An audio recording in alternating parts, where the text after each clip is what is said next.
très content de vous retrouver encore une fois de plus sur notre chaîne Tolomacé TV pour vous présenter cette émission Salon de Savoir. Je suis très content, très amoureux. C'est déjà la début de la semaine, je vous souhaite bon début de semaine à toutes et à tous. Tous nos abonnés au Balanarabi sont à Tolomacé TV. Vous savez pas mal d'émissions à proposer la Bino. Les autres ont comme vous voulez constater que nous sommes à la siège des SID, c'est le parti cher de M. Martin Fayulu.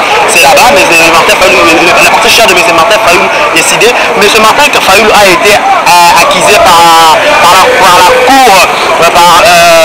cour judiciaire que la crime contre l'humanité, la génocide et tant d'autres.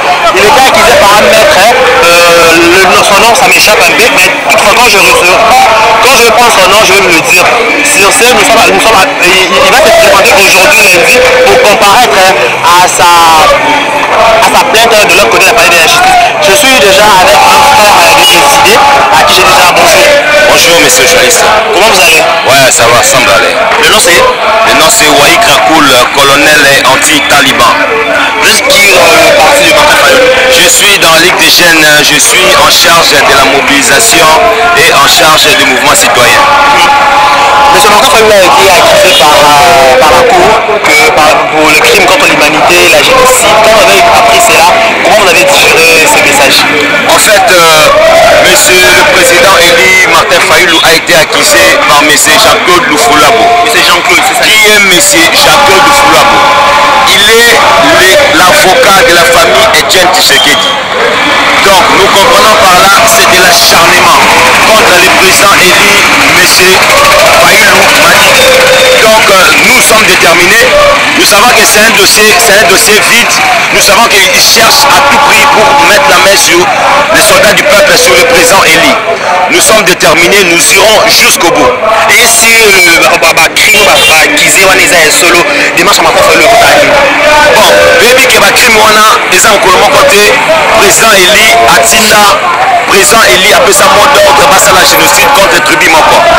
Toyebi mokolo wana te, mais to biso toyebi président atelema na Saint-Thérèse, aloba muluba, mukongo, muswahili, mutu abandundu, biso nyonso toza bakongolais. Wana eza coloration moko politique ethnique oyo balingi bakolore ye. Yango tolobi ekosimba te. D'accord, votre Congolais, citoyen congolais, par rapport au songe du président de la République, M. Félix Tshisekedi, votre évaluation par rapport au songe, tu peux ajouter quelques mots? Non, pour mon évaluation, la situation est chaotique. C'est un échec totalement sur 100%. Il a promis de construire 150 écoles pendant les 100 jours. Où sont les écoles? Il a promis le social. Tout ce qu'il a promis, il n'a rien réalisé. Nous disons que c'est un protocolaire, il a un pouvoir limité. C'est Kabila qui dit que tout est. Nous avons fait 100 jours sans un gouvernement, sans la nomination d'un premier ministre. Donc tout vient de M. Kabila. C'est un protocolaire, il restera protocolaire. Donc les enjeux de M. le président Félix Tshisekedi est échoué. Il a lamentablement échoué, totalement échoué, sur tous les plans, sur le plan économique, sur le plan social, sur le plan financier. Il a totalement échoué à 100%. Merci monsieur. Ok, merci monsieur. Merci. D'accord, quand on le constatait, le militant de SID sont vraiment déterminés que Bato Politique à présent, si la place va fonder avec vos comparaître, la situation de l'évolution SID, il y a promis, attention, ne touche pas à Martin Fayulu, président. Bonjour papa. Bonjour papa. Comment on a dit? Comment on a Gelon Nzei, il n'a pas SID aux années. Nazali membre effectif seulement. Naza na kati ya Lamuka, naza na SID te mais naza na kati ya Lamuka. Nga naza na ensemble. Pour le changement ya mais justement eloko ememi biso awa toye mpona kolakisa mécontentement na biso mpe na koakompagne président na biso na kote bango bafundi ye bakomelaki ye mokanda baketika na Faden House ye akende kosepresente lundi mokolo ya lelo. Bango moko baleki na TV bakeloba no toanile décision wana. Papa, justice esalaka makambo na voie ya presse te, administration esalamaka na papier. Lokola bango bakomaki balongoli bakomi mokanda mosusu te po elongola décision wana geno totindiki yango boye. Yango biso mpo tokende kosepresente po toboyi bakoma geno de faux de comparaison. Parce que na convocation ezalaka na note bien na suka elobi ke soki oye kose comparaître te nde bakoya kokanga yo de force. mais eza tant que la presse preuve nini biso tokomema comme accusé de réception tomoni eloko wana mabe premièrement deuxièmement baccusation bango bazotindikela président na biso toyebi yango te touti koassiste awa na scène ya kamwela sapu bino nyonso bozoyeba affaire ya kamwela sapu tomoyebi bato bakozaki eloko ya kamwela sapu wana bapostule awa toyebi bango baza pe ti lelo baza wana bayebi yo bakoze makambo ya kamwela sapu oyebi bango kende na bango moko kuna ntina FCC kuna oyeba bango bakoze makambo ya kamwela sapu baza wana badosie ya bato babomi osi mukeli eza na PGI kuna badosie ya bato babomi bato baboma bato na chaise ya UDPS wana batumba bango moto eza kuna PGI akipaka yango te avandela ya Martin Fayulu bayo azokoakisite bato na ene na wa Martin Fayulu bato nyonso baza awa baza bato bandundu te azoseme eloko bazolelo bana komanigase yango toyebisi bango babanda kokanga bato ya kamwela sapu affaire wana basukisi yango ndeni batika koprediste na Martin Fayulu aza ayebi eloko te yango lelo tozokende soit basaisir biso officiellement bakomela biso keno tokokende te wana tokokende na bapreuve na biso mais soki bango bakomeli biso te toza oblige kokende bazwi bachimi batindeli biso bapolisier bien armé biso tosali nini tovandi na biso tozoyemba polisier oyo azala kaka ya bango ya biso te koma zwa image kuna papa eza polisier oyo azala kaka ya bango ya biso te soki biso tobimi baye tolemba bagaz babeta biso bagaz lacrymogène babeta biso na bapale bamisusu mpe bakufa bamisusu baperda vie na bamakambo yo en tant que citoyen to mukalamuka nde bamesaka matafala azoki kokomparaître yo na justice asupose ke so makambo oza esolo démarche nini bino bokosala neti ekozala ya solo ndenge nini aussi longtemps moto azondima ye moko akende celui qui se sent touché connaît l'affaire non biso tose sentir touché te yango ozomona tozokende librement biso moko tolingi tokende bango babangi nini obengisaki ngai tikanga na ya soko oya kokanga ngai okanga nga kuna sikoyo ozwi chimie koboya nga na ya te poani au nom des autres oya tosala des autres te moto atelango te yoka nzembo tosali mokulu te bango moko bazwi envoûtement bazwi envoûtement te bango moko bazwi envoûtement merci beaucoup tokobanga nango te tokobanga eloko te toza biso bakongolais moko eza mpona motu moko te tosali mokulu te toye toza na biso kimia bazwa kaka envoûtement ndenge bamesana omona wafabusi mbuma ordement d'idéologie na kati ya esili oza nani tomona babandage mais so mokulu ebandi te poso ozoki te tolakisa signe oyo ya kozoka oyo tozoka eza signe ya komba bazokisa président biso bazokisa ye akomaka boye mpe biso tosali boye tolakisa signe parce que eloko balingi bamemela ye ezali mpe kaka signe ya komba yango toyebi tolakisa keno président na biso amuta komba pacifique abundaka te c'est quoi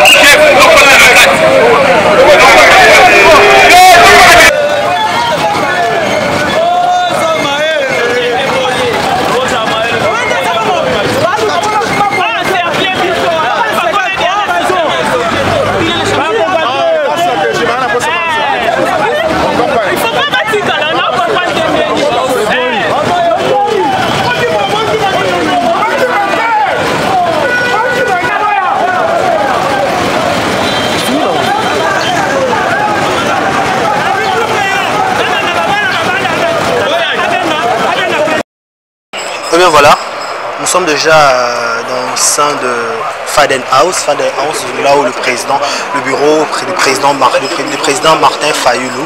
Ici, vous constatez que derrière moi, il y a déjà la foule, il y a déjà les combattants, des militants qui sont venus assister.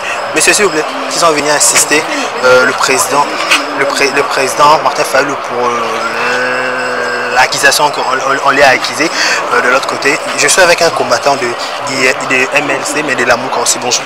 Bonjour, monsieur. Le nom c'est? Mon nom c'est Jean-Pierre Bengoa. Mon nom c'est Jean-Pierre Bengoa. Bengoa, vous êtes qui à la Mouka? Je suis chargé de la mobilisation de l'interfédéral ville de Kinshasa. Ok, parlons un peu à Lingala.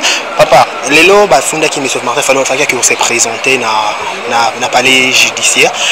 À notre grande surprise, Tozaki Kuna a décidé d'un siège Nabino. Nous connaissons pas bien que ça n'a pas déjà bossé à Ignomo qui est là mort na place Facebook qui comparaître Lelo. La police bras de fer et makasi par rapport à Lelo qu'on a eu au Bani. Bon, on a regretté mingi na likambisa na tongo ngamona zaki wana parce que na moni jipe la police ye wana ibandi ko kanga bato surtout à Lamuka parce que mobilisation c'est même à casse. Fallait les lots que biso surtout bato oyo votaki Martin Fayulu avec 62%. Toya ko accompagner na place au babengisi. Alors, la police est wana et bandi ko kanga même nga ba menacer kinga. J'ai été menacé tant mutu moko za na major mo asinga même teni. O za sacré, ezali sultan o champion matike la ngai. Après ça na chic cardinal, yo policier yo major wana to singa na teni, oza maudit. Na maudit yo biso to lembate, la muka pe ko lembate. Yango biso to za na kati ya résidence ya Martin Fayulu to yé pour ko accompagner bisika. Akoki mate parce que bien besoin ya bon forcer na exil forcé. Soit bokangi na aéroport, soit akima moko, soit résidence civile. Terminé ce tour na la muka za ko la muka. Guerre bozo luka en tout cas ezali guerre oyo bino mo aussi sango. Biso la muka to za ko la muka babike la muka sokole lo ngipé telema. Yango to termi ine tina résidence ya Martin Fayulu pour na koyeba eloko nini oyo babengi selier. Bras de fer entre la police na bino ba combattant c'est dit aba nzemo babana ko yemba 100 jours et ça les côté to penini. Mais bon, attends mi 100 jours mais papa, attends na yembi to yembi 100 jours et ça le côté. Mais 100 jours et ça l'équité. 100 jours et ça l'équipe Félix Tshisekedi ngala la kaki batba eloko moko samité. Batba yembi 100 jours ça eloko motel la police ekanga bango. To regrette même et ça la jeep ya mbata. Policier moko botoli étudiant moko minerval $40. Policier moko cognac à tiers craquant devant civil. Bonjour ma image, bon botal sur Facebook, bon moi les policiers me connaissent à Kangié pour aboter les étudiants $40. Et ça dit Sony, policier d'aller agent de l'ordre, on pour mettre ordre ou bien au sein des autres. Il y a un autre qui est ici dans la mouque ça qu'on a gâteau bangate, na sengi makas les malidés na biso surtout Jean-Pierre Bemba Moïse Katou Moïse Nyanyamwisi. Boya et tombé makasi. Il y a un nzembo na sali boya na longo. Papa Bemba za wapi zonga Papa Bemba za wapi Moïse Katumbi oza wapi Moïse Nyamwiso oza wapi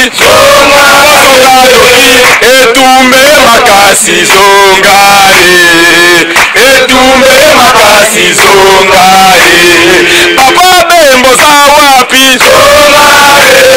Moïse Katumbi oza wapi Moïse Nyamwiso oza wapi etumbe makasi zonga etumbe makasi zonga nasengi na bino balida bozonga etumba oyo ezali ya Martin Fayulu moko te balida bozonga etumbe makasi tokokima te avec Dieu nous vaincons merci beaucoup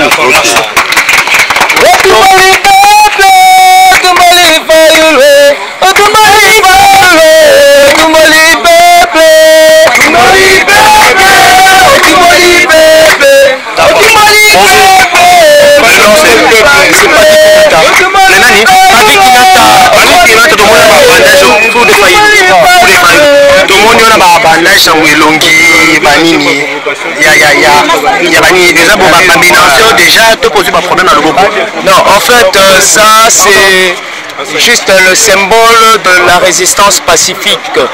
Donc ceux qui t'osent boyer, t'osent démontrer à la face du monde que moi Mboka Martin Fayulu Azamuta Balabala, moi Mboka Martin Fayulu na ba marche pacifique à Thomas victime Azoka Bomona Ndenge Azoka na Mutu ayebi comment ça se passe le terrain. Alors biso peuple to vivaka ba menace to vivaka ba torture biso peuple to vivaka ba torture ba menace ba massacre ba lolenge ebele o to vivaka yango na tozolakisa ete biso toza victime ya vérité des urnes ti bomoni boye parce que na ba marche batu bazokaka na ba marche batu bakufaka bomoni lolenge Rosimu Kendi akufa mais na kati ya lutte na kati ya bitumba ba héros vivants pe bazali lokola biso oyo ba héros vivants eza elembo ya ba héros vivants oyo bazokaki jour aussi akufaki biso nde toza boye toza batu oyo aussi akufaki na misu na biso et barrière ya makasi euti kosalama na niveau ya palais du peuple Major Karine toza koyebisa yo pe toza ko mettre yo en garde démocratie eza na mboka na biso Congo tolingi kimia Ozawana pour la sécuriser et non Kokangaba militants. Nous dénonçons l'arrestation arbitraire de nos 100 militants et te va libérer Bango à l'immédiat. Parce que nous avons marche en abé, vous avez un président de la République, Félix Tshisekedi, vous avez 100 jours. Par rapport à 100 jours, nous avons un rapport. Non, Kangi biso pour tozo fingate parce que to fingate résistance au tozo sala marche na biso tozo marché fil indien comme babenga ngo kulu na Swahili. Donc tozo marché parce que tozelaki bande comme susu oya changu bauta na changu baya na décidé na point focaux pour to kokende ko accompagner président na biso baye na siège ya décidé ba panzi biso bande ko misusu oyo batumbaki bapine pour ko manifester colère tension na bango tant bakomi ko mélancer biso ko kanga biso plus de 100 personnes bazaya aux arrêts toza ko senga libération na bango. Alors biso ndenge zawana tosikali ko finga Félix parce que hurler sur la personne ce n'est pas une insulte et puis ce n'est pas une infraction. Tozawana biso toza ko kende ti toza ko kende na casier judiciaire toza ko kende kuna ndenge toza boy ata ba disperser biso. Nous allons démontrer que c'est la résistance pacifique et nous irons bientôt là, nous irons au casier judiciaire. Merci. D'accord, merci. Bonjour maman. Bonjour papa. Maman comment on est? Comment on a maman Pauline? Ah Pauline, tout le monde est à la résidence à monsieur Martin Fayoulou au Rosania. Bon, on a SID, na maman ya SID, nazolanda Martin Fayoulou soldat du peuple na sima. Toye na bureau na ndako ya Martin Fayoulou tozokende kolanda Martin Fayoulou na esika bafundaki ye. Toyeba nani afundaki ye bafundi ye mpe mpona nini? Maître Jean-Claude. Toyebi bafundi Maître Jean-Claude afundi Martin Fayoulou te afundi nde bapeuple atumoli nde biso peuple afundi nde peuple afundi Martin Fayoulou te. Ntango afundi Martin Fayoulou afundi peuple yango tozolanda na nsima mpo tokende toyoka ayebisa biso motifi nini asali aza mpe nani toyebi ye te. Biso peuple toponaka Martin Fayoulou toponaka Jean-Claude te toponaka Martin Fayoulou. Lelo bazwi Martin Fayoulou balongoli batie banome président na bango balingaki batika Martin Fayoulou na kimia ata la peuple alaolanda makambo na ye na kimia makambo komenasaka ye ya kotungisaka ye eza te batika Martin Fayoulou les batika kotungisa ye Martin Fayoulou aza mpona basala makambo na bango nde balingi oyo bango bazokoka te bakoma kobimela na nsima Martin Fayoulou bango oyo balukaka bazokokisa te bazoluka Martin Fayoulou kokoka biso te lelo mpe toye na nzela toza alesi te na nzela batieli biso bafingi mutu te biso touti ntango tofingi mutu te totie mpe eloko moko na nzela te dérangement moko te tozoya alesi po toketika président na biso touti Pascal oyo amoni ke tofingi ye aza lokuta bazomenase kokangaka bana mike mibali yango bazosouffrir balanda kokanga bango lisusu basali nini basali eloko te batia biso alesi toza na démocratie toza na nsima totika biso. Oui, bonjour. Honorable Adondo Massi, le monsieur Fort Martin Fayoulou a été accusé par les crimes de génocide et crimes contre l'humanité. Quand vous avez entendu cela, quelle est votre réaction par rapport à ça? C'est un sentiment de tristesse, encore une fois de plus. C'est un sentiment de tristesse. J'ai assisté au meeting de Martin Fayoulou, Angie Saint-Thérèse, le premier meeting. Martin Fayoulou n'a jamais parlé de génocide. Martin Fayoulou a été clair qu'il est contre le tribalisme. Martin Fayoulou a été clair que je suis le président élu de tous les Congolais. Mais d'où sortent ces fausses accusations? Malheureusement, on retourne dans les mêmes pervers de ce qui s'est passé dernièrement. Mais nous voulons dire ceci. Martin Fayoulou, ce n'est pas Franck Diongo. S'ils ont arrêté Franck Diongo pendant 3 ou 4 ans, parce que c'était Franck Diongo, Martin Fayoulou n'est pas Franck Diongo. Donc à chaque fois qu'ils vont inviter Martin Fayoulou en justice, le peuple congolais va l'accompagner. Et aujourd'hui, ils ont malheureusement eu peur, parce que le peuple congolais s'est mobilisé depuis 6 h du matin, pacifiquement, à accompagner son leader. Mais malheureusement, nous avons vu qu'ils ont tabassé des militants, qui sont venus pacifiquement pour, bien sûr, accompagner leur leader. Certains de nos militants sont maintenant dans des cachots, dans des prisons. Comme le président l'a demandé, nous demandons à ce qu'on libère rapidement tous nos militants qui sont venus pacifiquement accompagner leur président. Honorable, pourquoi, qu'est-ce que ça fait que le monsieur Martin Fayulu n'est pas allé se présenter à la casier judiciaire? Parce que la police a décidé de reporter son invitation. Okay. Nous étions prêts à accompagner le président, mais la police a insisté que le président ne se présente pas. Ils ont fait un communiqué sur la RTNC pour dire que la date de l'invitation est reportée. Mais nous le disons clairement, à chaque fois qu'ils inviteront notre président Martin Fayulu, le peuple sera derrière lui, le peuple va l'accompagner. Nous répétons encore, nous n'accepterons aucune bêtise sur la personne physique de Martin Fayulu Madidi qui est contre le tribalisme au sein de la Mouka. Nous avons des dirigeants qui sont de presque toutes les tribus, nous avons des Balouba au sein de la Mouka, nous avons des Baswahili, des Patetela, nous avons des Bakongo, nous avons, bref, toutes les tribus sont représentées au sein de la Mouka. Donc nous sommes clairs et nets. La personne qui veut manipuler la justice congolaise aura affaire au peuple congolais. Monsieur Martin, c'est une question avant de vous quitter. On n'a pas vu la présence de monsieur l'honorable Mike Mukeba et l'honorable Daniel Safo. Pourquoi leur absence dans ce jour c'est spécial? S'il vous plaît, je pense que nous sommes déjà là. Évitons toute polémique. Okay? Tous ces honorables sont derrière nous. Il y a certains qui ont des plénières maintenant. Donc vous n'allez pas leur demander d'arriver ici. Donc, mais évitons des polémiques. Soyez-en sûrs que la Mouka restera un et uni derrière son leader Martin Fayulu. Merci. Toujours dans la Faden House, nous avons des informations à la IN. Nous sommes au centre de la maison de M. Martin Fayulu, de sa résidence Faden House, là où il va tenir une conférence de presse face à Martin Fayulu face à la presse. Il va dire le but ou l'objectif. Il y a plein de gens quand il y a un casier judiciaire pour expliquer dans la journaliste par exemple passe par ça et payer les informations et l'eau nini les allez qui va fonder pour la nuit Martin Fayulu se présenter dès la casier judiciaire à Kolobango awa n'est pas la journaliste dans d'autres cas de Bolanda Nenge Azoluba et moi on a besoin d'Assima pour couper Sabino continuité il y a événement comment ça se passe. Merci. Autre instance judiciaire instrumentalité nous vous le dirons pour que vous puissiez nous accompagner. Et les Congolais de l'intérieur et de l'extérieur du pays feront de même, symboliquement. Que Dieu bénisse la République démocratique du Congo, que Dieu bénisse son vaillant peuple. Merci.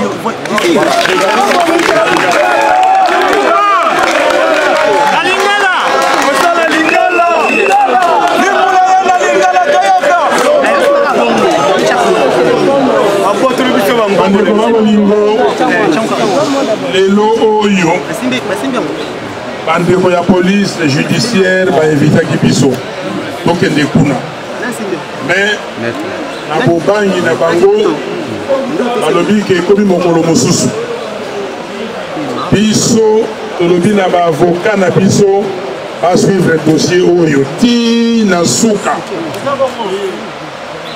mais eloko ya monene eloko ya motuya na ko féliciter peuple congolais belesi mingi na peuple congolais ndenge azalaki mobilisé partout na Congo mobimba ndenge na oyo bazali na extérieur mobilisé mpona likambo oyo elingi koloba boye que peuple congolais alobi akotika lisusu te eloko moko oyo etali ye oyo etali souveraineté na ye eleka ye nde moto azali mokonzi ye moto akokata makambo eloko oyo bayibi ya peuple congolais bakozongisa yango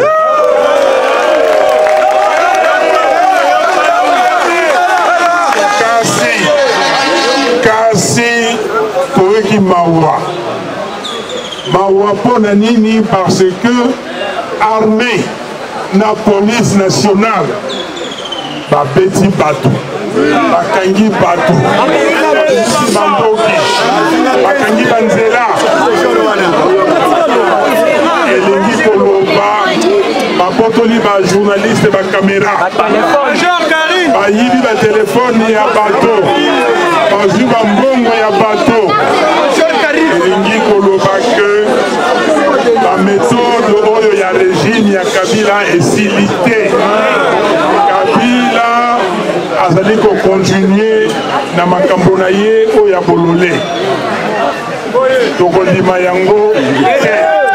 Bato bakanisaki ke régime ya sika eye bamoni lelo ete Kabila azali na contrôle ye moto azali na commande atindi bamilitaire wana bapolisier wana po bapepesa ezaleli ya bakongolais.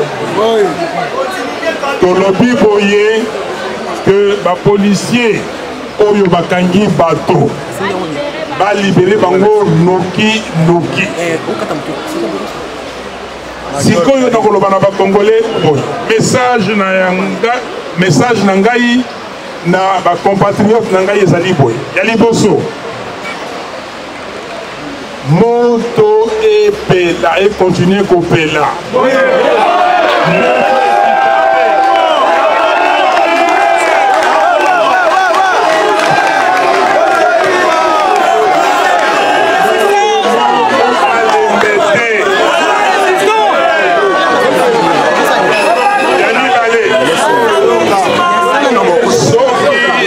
invitation mosusu oyo bakotinda na koyebisa bino peuple congolais mpona po akompagne ngai tokende kuna toyoka makambo oyo ya lokuta bakoloba nakosenga na bino boza na Kisasa tokokende elongo mais oyo bazali na intérieur ya pays oyo bazali mpe na extérieur ya pays bakosala ndenge moko symboliquement bakotelema bakokende lokola oyo lelo bakendeki na baparke na baprovince bakosala ndenge wana toyokani ezali eloko oyo ya mboka na biso moto moko te akobangisa biso bakanisaki bakodeplace basujet bamoni makambo oyo tosalaki dimanche pa oyo tosalaki oyo bosalaki dimanche peuple ndenge ayambaki biso kuna ntango tokiti na libanda ya pepo tosali ti boulevard Lumumba tokoti na njili Sainte Thérèse balobi ke non biyeki biso bikoki sikoyo fo tosala makambo mosusu balingi distraire peuple alobi na bango bokokoka Nzambe abatela peuple congolais Nzambe abatela mboka na biso Congo.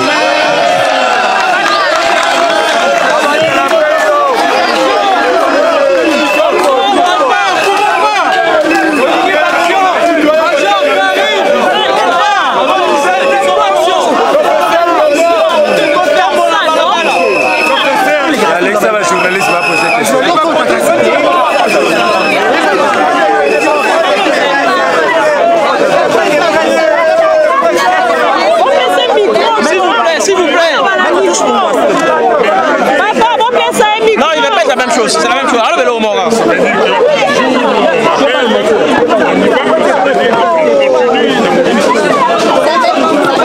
S'il vous plaît, s'il vous plaît. Il y a des questions, mais donnez-lui le micro, non? S'il te plaît, maître.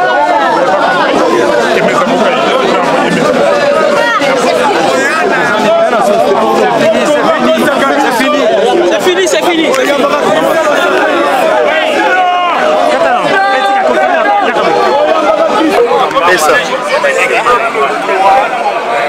Comment dire, rester éveillé. On maintienne la flamme assez de le jour où on va me convoquer de nouveau,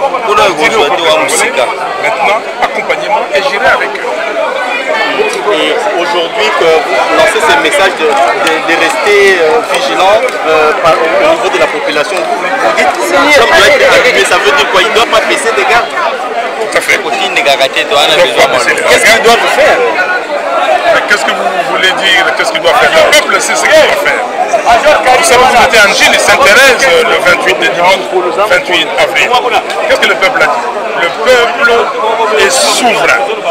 Le peuple sait exactement ce qu'il doit faire. Quand le peuple m'a demandé des armes, j'ai dit au peuple qu'il est lui plus fort que les armes.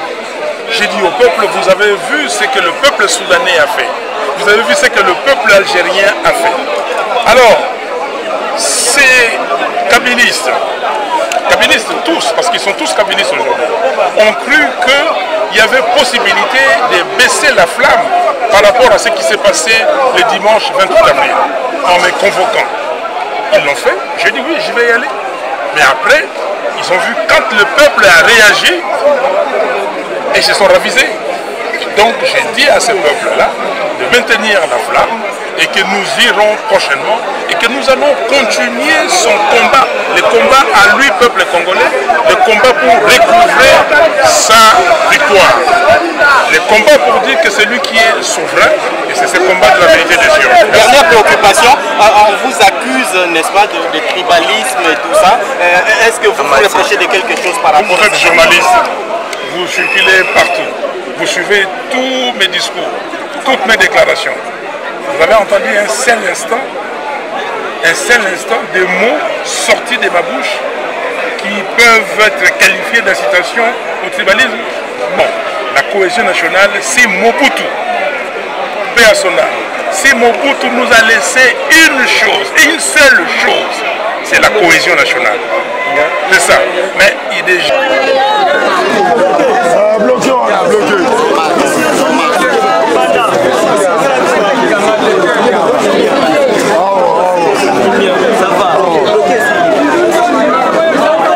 Vous avez suivi toute l'intégralité de cette conférence de presse. Je vous dis merci, je dis merci à toutes les grandes équipes techniques qui étaient chapeautées par celui qu'on appelle Tommy Jordan, assisté par son confrère Flory. Flory, merci à toi. Merci aussi au couple Kalambayi, Pasteur Carlos et maman Anne Kalambayi de prix 0033. Je vous dis merci pour la confiance, pour la fidélité que vous ne cessez jamais à donner pour votre humble serviteur Décalé Bachia. Je vous dis merci, je vous retrouve la semaine prochaine pour un autre numéro, toujours Natolo Nassé TV 100% Jésus. Je vous demande de continuer de s'abonner massivement sur cette chaîne parce que ma nouvelle collection, ma nouvelle idée, ma collection, il y a l'actualité,